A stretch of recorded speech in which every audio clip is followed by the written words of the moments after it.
morning students. In the last class we learned about the soil profile and soil erosion. Soil profile is when the different soil is divided into different layers and these different layers combined together are known as soil profile. So in last class what we learned is, here this diagram is given on page number 140. So this is the diagram of soil profile and here the first one is the topsoil. It is the most fertile part of the soil and it is the uppermost part of the soil, and it is, as I told you, it is the most fertile part of the soil because it contains humus, which makes the soil fertile, and it has very fine soil particles. Now the second one is the subsoil, that is the second layer, the layer of soil that is right under the topsoil, and it has soil particles and a few stones and pebbles, their particles also. Now the third part is of the bedrock. Bedrock contains of the unweathered rock and it does not have any organic matter whatsoever. What is organic matter? Organic matter is are the remains of plants and animals. So that is organic matter, and all these layers of soil combined together, they are soil profile. We also learned about soil erosion. We learned that the topsoil is the most fertile part of the soil, and sometimes that topsoil is carried away by various agents of erosion that are wind and water and other elements. So this carrying away of topsoil is known as soil erosion. Today we are going to learn about the various agents of soil erosion, which is why the soil erosion happens. Now you can open page number 141 in your books, and so today we will learn about the agents of erosion. Now what are the agents of erosion? They are the factors responsible for the soil erosion. So these are called agents of erosion. Agents of erosion are the factors, different variable factors, which are responsible for the erosion of soil.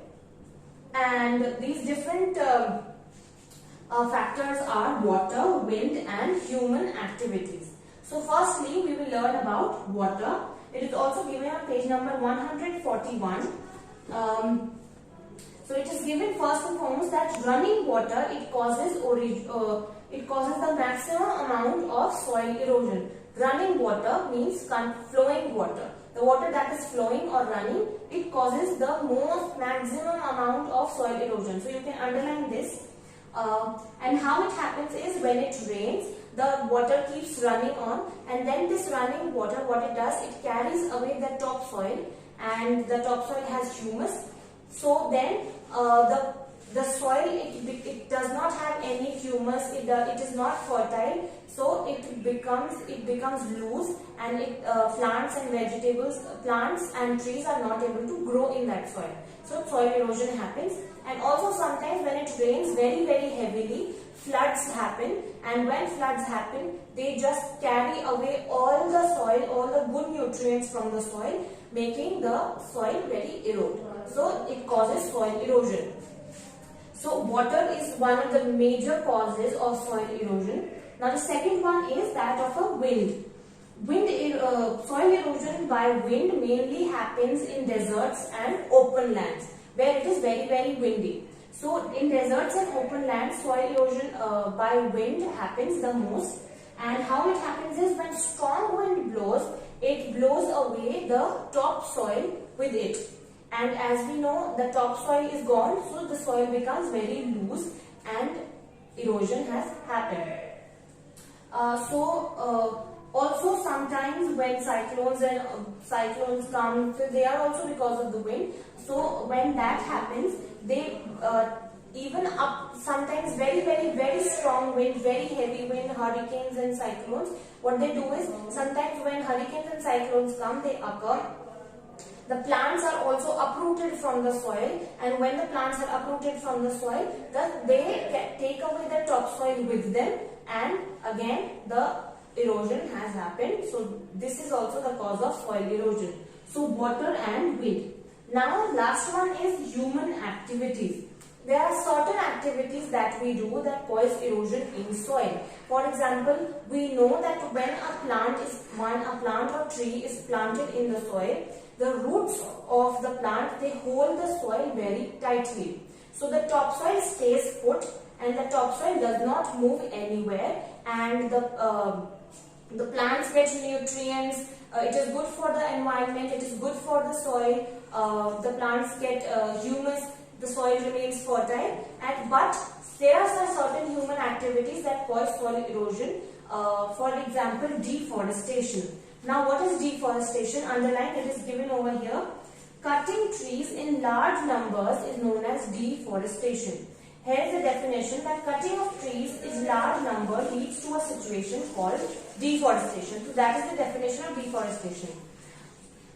So what we do is we cut trees in large numbers, maybe for different reasons, for the wood, for timber, for construction, for different purposes. So we do deforestation, and when the trees and plants are cut in large numbers, what it does is the soil becomes loose because nothing is holding the topsoil. The roots are not holding the topsoil anymore. So the soil becomes loose, and then the soil gets easily carried away by the other agents of erosion. For example, water and wind. So then it leads to soil erosion. And sometimes overgrazing by animals. Sometimes what they do, farmers or even people, they take their animals from their farms and they take their animals to the fields and they make them overgraze. Sometimes make them overgraze the fields. And when the animals are overgrazing, what they do is they remove the plants from the soil. And sometimes the roots are also gone. So again, the root of the plant is not holding the soil anymore, the topsoil anymore. Again, the soil becomes very loose, and again, the soil erosion happens by other agents of erosion. Then, last one is plowing of hills for cultivation. So, plowing of hills for cultivation, it loosens the soil, it loosens the soil. The soil becomes very loose, and that increases the risk of erosion in soil. Now here some pictures are also given in your book on page number 142 of deforestation and overgrazing.